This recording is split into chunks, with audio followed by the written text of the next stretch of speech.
So again, working inside the left front wheel well, we've taken all the screws out of the plastic liner and just removed the nylon nut at the bottom of the ABS connector cover. You pry a couple of little tabs loose here that sort of lock the cover down, and that will allow you to swing the cover forward and expose the plastic nut at the top.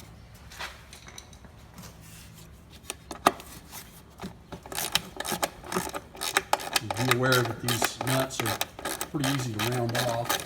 You want to make sure your socket is fully bottomed on the nut before you apply torque to it. Clean off any rocks or other road debris that may be in the way, and then get the socket fully seated.